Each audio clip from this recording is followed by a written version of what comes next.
Yo soy Asier, soy investigador postdoctoral en el Instituto de Ciencias y Materias de Barcelona, en Belaterra. Y bueno, vengo a contar un poquito lo que es nanotecnología, resistencia antimicrobiana. Entonces, empezando por cosas bonitas. Resistencia antimicrobiana. ¿Qué es? Pues básicamente es cuando una bacteria es capaz de superar o protegerse del efecto del antibiótico. ¿Y esto cómo se traduce? Tenemos una infección, cualquiera que queráis. Vais al médico, el médico os da un antibiótico.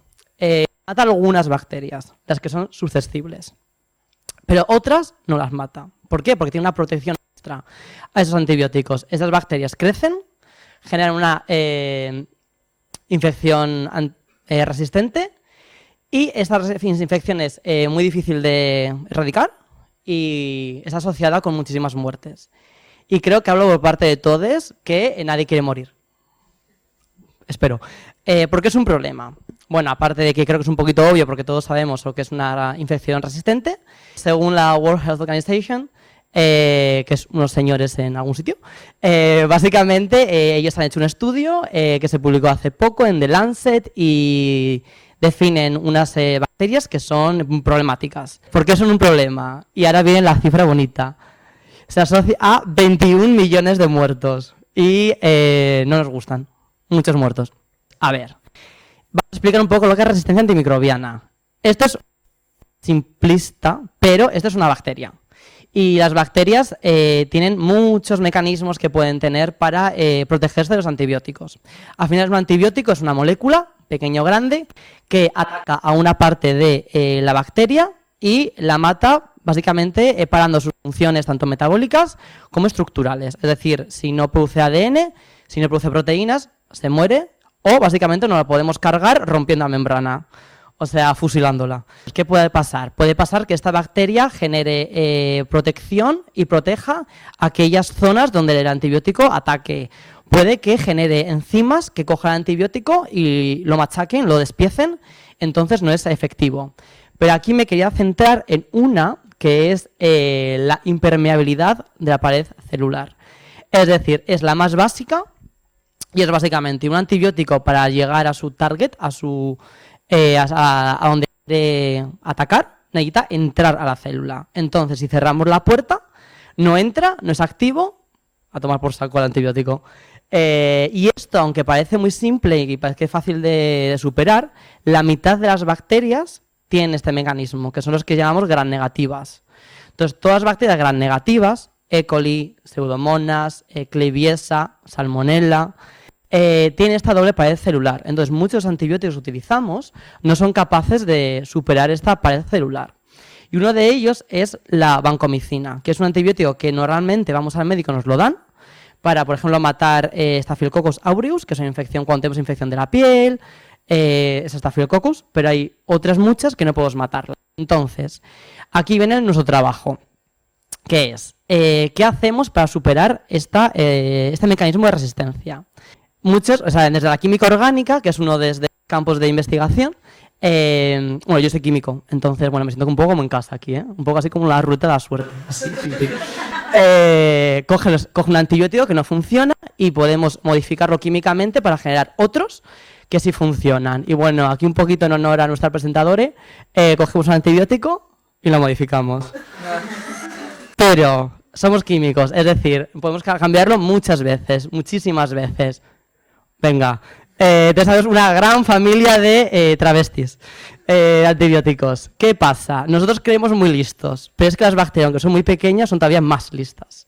Entonces, ¿qué pasa? La bacteria dice, ¡ay! Este es nuevo, no lo conozco, pues le dejo entrar. Entra, pero una vez que entra dice, ya me suena. O sea, ese flequillo ya me suena. Entonces, ¿qué pasa? Son capaces de generar resistencia a estas nuevas versiones de antibióticos extremadamente rápido. Entonces, aunque tardemos décadas en generar esos antibióticos, no funcionan. O dentro de 5 o 10 años dejan de funcionar. Entonces, a corto plazo sí puede ser una solución, a largo plazo no. Entonces, aquí viene lo que hacemos nosotros. Nosotros somos químicos inorgánicos, o sea, el Darth Vader de la química. Y entonces hacemos nanotecnología. ¿Y qué es la nano? O sea, nano pequeño, ¿no? Pero, ¿qué más? Vale, entonces, trabajamos con nanopartículas. que son estructuras nanométricas entre 10 y 500 nanómetros. Hay gente que dice que son hasta 1000, pero bueno, podemos pelearnos. ¿Y cómo de pequeñas son? O sea, comparada con, esto es una nanopartícula, por ejemplo, la comparamos con una bacteria, son muy pequeñas. Pero ¿cómo de pequeña es una bacteria? Pues comparado con la punta de nuestros dedos, eso es la bacteria. Entonces, la bacteria, imaginaos la nanopartícula, no la vemos. Vale. ¿Y por qué estamos hablando de nanopartículas aquí? Porque al final lo que queremos hacer es coger antibióticos que no funcionaban y crearles como un cochecito para que puedan entrar en esa bacteria. Entonces, básicamente le estamos disfrazando, ¿no? O sea, estamos haciendo un antibiótico travesti. Y las nanopartículas, aunque parezcan novedosas, en nanotecnología realmente están en todos sitios. En nanopartícula tenemos desde la pasta de dientes, que hay óxido de titanio para que estén blancos, hasta pilas, óxidos de litio, las vacunas, nanopartículas lipídicas, incluso en las iglesias, que eso sí me encanta decirlo.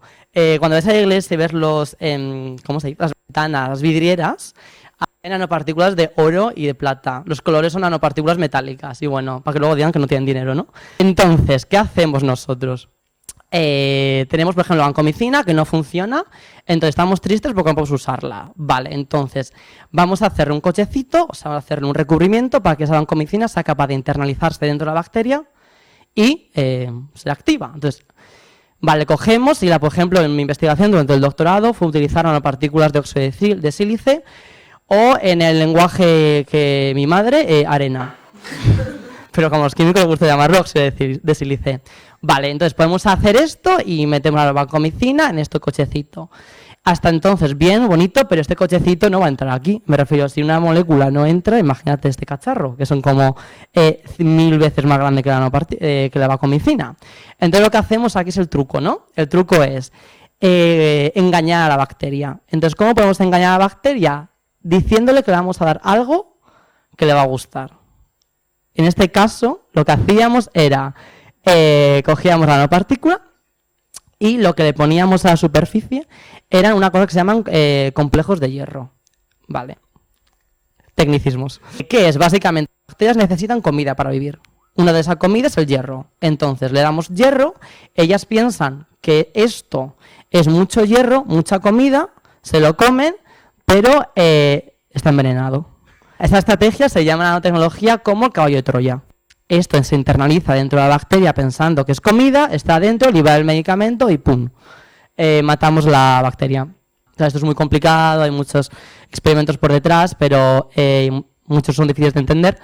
Pero como una imagen más que una palabra, ¿no? O algo así. La idea es coger unas bacterias, incubarlas o sea, ponerlas con estas nanopartículas y que estas nanopartículas, como entran, pues matamos. Vale, estos son fotos, estos son dibujos, pero es que esto pasa en realidad. Esto es una bacteria viva, ¿vale? No nos dice nada.